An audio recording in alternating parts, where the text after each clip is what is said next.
Kurt Cobain, one of the most influential rock stars since the 1990s, has elevated the status and popularity of Fender offset guitars with his Jaguar, vintage competition Mustang, Jag-Stang, and his In Utero Mustangs. And while at times he was less than gentle with these artifacts, the aforementioned guitars were number ones. The subject of today's video, however, is not one of those. Nope, we are talking about his red Memphis branded Stratocaster copy, which was used only one time, likely only for a single purpose: the art of destruction. This red Memphis guitar was played by Kurt Cobain and destroyed on stage in Olympia, Washington at Evergreen State College for the No More Wars benefit show on January 18, 1991, back before they became a household name. It's a piece of gear that's largely flown under the radar for a lot of fans, but now in 2024, it's up for grabs at an auction presented by Hakes Auctions. So if you're watching this in November of 2024, that's right, it could be yours if you have enough cash. So let's break down the story behind this legendary instrument. Well, at least it was played by a legend at least one time. The Memphis name was used by various distributors in the US, such as Melody Music and Tama Music, who imported the guitars from Japan to sell under the Memphis label and sometimes sold them under other brand names. The distributors didn't manufacture the guitars themselves, but they were middlemen between the Japanese factory and the American retail market, including large department stores and specialty music stores. The guitars were marketed as affordable alternatives to well-known brands like Fender and Gibson. Memphis guitars were typically made in Japan in the late 1970s and early 1980s, with some models later produced in Korea. These Memphis guitars were initially produced by the Matsumoku factory in Japan, which built many guitars for various companies, including the Aria Pro 2 CS250 and multiple Univox High Flyers, which Kurt Cobain owned. The red Memphis Strat had a maple neck and fingerboard and a white pickguard with 3 single-coil pickups. Its headstock was painted red to match the body color, which is always a cool feature and one that I am surprised was included being a budget guitar. And it was an actual left-handed guitar, not one which he played flipped like many of his pre-Nevermind release guitars. So when did this show take place in the Nirvana timeline? During this period in the Nirvana timeline, their first full-length album, Bleach, had been released about a year and a half earlier in June 1989. 1990 saw extensive touring and the follow-up single Sliver, as well as the Smart session recordings in Wisconsin with Butch Vig. Now with drummer Dave Grohl, this No More Wars benefit was the first gig in 1991, about 3 months before they stepped into the studio for the recording of Nevermind, which took place throughout May of 1991. According to Hakes Auctions, the show was on the top floor of the Evergreen State College Library 4300, and a small makeshift stage had been set up for the one-off No More Wars concert, for which there was a $4 entry fee. This concert was organized by students at Evergreen State College, a liberal arts school known for its countercultural and progressive political war stance. The event was created to raise awareness and funds for anti-war causes, specifically opposing the Persian Gulf War, which was ongoing at the time. In addition to the political cause, the show also had an artistic and cultural element representing the emerging punk and alternative scenes in the Pacific Northwest. While this No More Wars benefit show itself didn't draw the large crowds that Nirvana would later go on to attract, it was one of the many events that helped build the band's place in the Pacific Northwest's alternative music scene. At the time, Nirvana had a dedicated but modest fan base, and shows like this were crucial in gaining local support before their major breakthrough.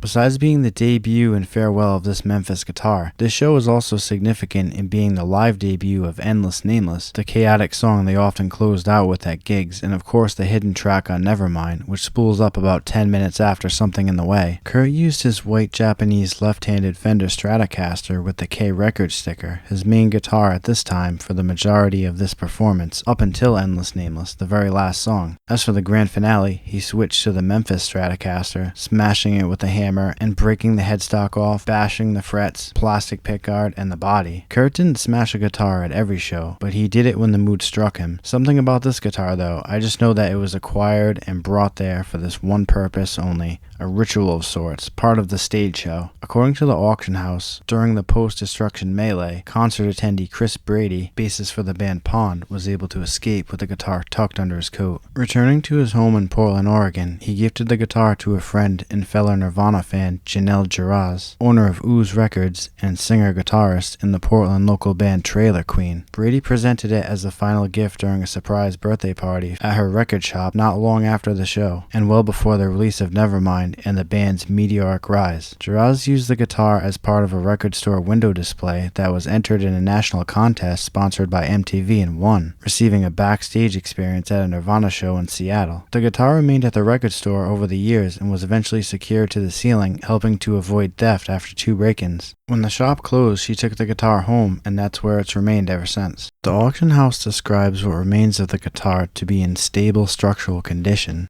They say it sits on a stand with ease and could easily be mounted in a frame display. You know, it sounds crazy, but if I bought this, I would be tempted to grab a new neck and bring it back to some level of playability. After all, it is a guitar. Included with the guitar are letters of provenance from both Brady and JZ, and they're also throwing in a bonus, 2 signed and numbered prints of the guitar taken by photographer Johnny Baltimore. The auction house put out a YouTube video with these folks talking about their experiences over the years, so go check that out. Chris Brady says a friend of his ran into Kurt at Satyricon in Portland a year later, and his friend said, "Hey, my buddy has your guitar," and he said, "Does he have my strap? I want my strap back." I thought that was pretty funny. Another band on the bill that night, Fits of Depression, was a band who they played with later on April 17, 1991 at the OK Hotel in Seattle, right before they recorded Nevermind, and also right after they recorded Nevermind at the Jabberjaw show on May 29, 1991 in Los Angeles when they came down and visited Nirvana.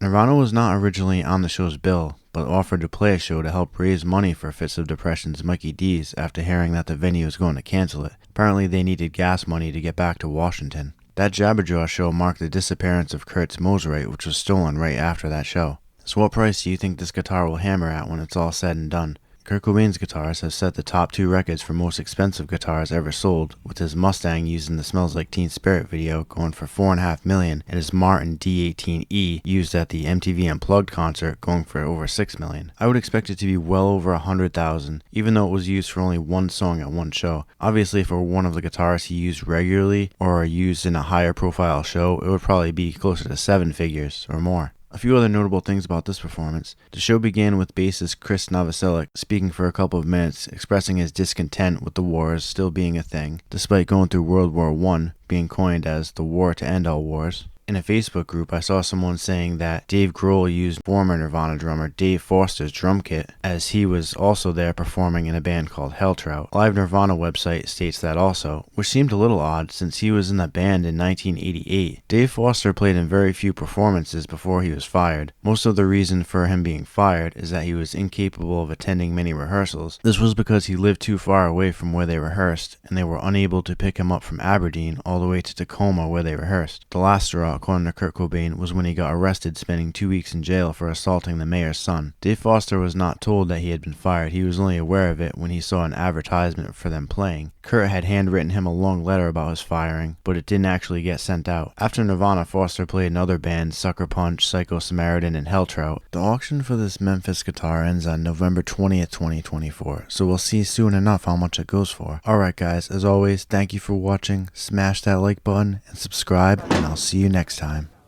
Old Milwaukee!